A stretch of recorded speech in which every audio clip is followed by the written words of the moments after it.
Sir ఈసీకి supreme shock, కీలక ఆదేశాలు. సార్ ఎస్ఐఆర్ దాని మీద విచారణ జరుగుతుంది కదా. సుప్రీంకోర్టు సాక్షాత్తు ప్రధాన న్యాయమూర్తి సూర్యకాంత్ ధర్మాసనమే, తర్వాత జస్టిస్ బాగ్చి విచారిస్తున్నారు.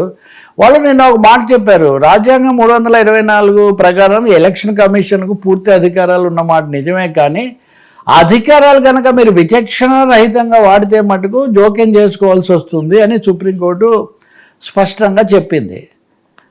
లేదు, మేము మామూలుగానే అది చేస్తున్నాము, న్యాయం జరగడానికే చేస్తున్నామని ఎలక్షన్ కమిషన్ చెప్పినప్పటికీ కూడా మీరు సహజ న్యాయ సూత్రాలకు, న్యాచురల్ జస్టిస్ అనే పద్ధతికి వ్యతిరేకంగా వెళ్తే మటుకు మేము తప్పకుండా దీని మీద జోక్యం చేసుకోవాల్సి వస్తుందని సుప్రీంకోర్టు ప్రధాన న్యాయమూర్తి స్వయంగా అక్కడ తీవ్రమైనటువంటి చేశారు. దీనికి కొన్ని కారణాలు ఉన్నాయి. ఇప్పుడు ఉదాహరణకు ఇప్పుడు వాళ్ళు చేసిన ఎస్ఐఆర్ ప్రకారము ఉత్తరప్రదేశ్లో 3.2 కోట్ల మందికి నోటీసు ఇవ్వాలి. 3.2 కోట్ల మందికి నోటీసులు ఇవ్వడము, ఆ నోటీసులకు వాళ్ళు సమాధానాలు ఇవ్వడము, వాటిని వాళ్ళు పరిశీలించి జవాబు చెప్పడం అసలు ఊహకు అందేటటువంటి విషయమేనా? ఏం జరుగుతుంది? చివరకు ఏకపక్షంగా తొలగించడమో ఏదో ఒకటి జరుగుతుంది, అది మళ్ళీ ఎవరికొకరికి లాభం జరుగుతుంది. ఇది ఉత్తరప్రదేశ్ మాట.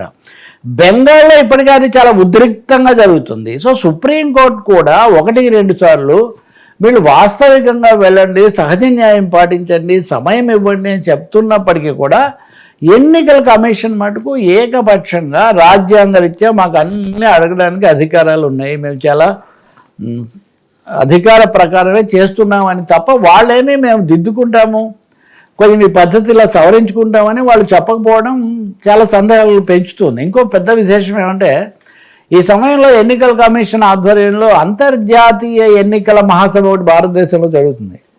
34 దేశాల నుంచి ఏమో ప్రతినిధులు వచ్చారు.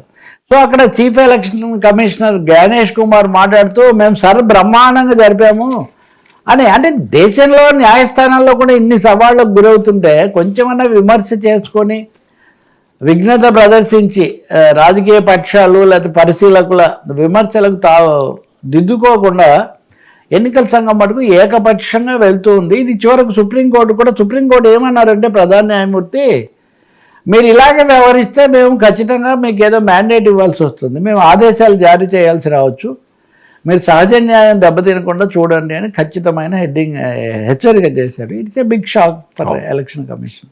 ఎలా డీల్ చేస్తారు? లేదు మాకు కేంద్రం మద్దతు ఉంది కాబట్టి మేము చేసేస్తామంటారా?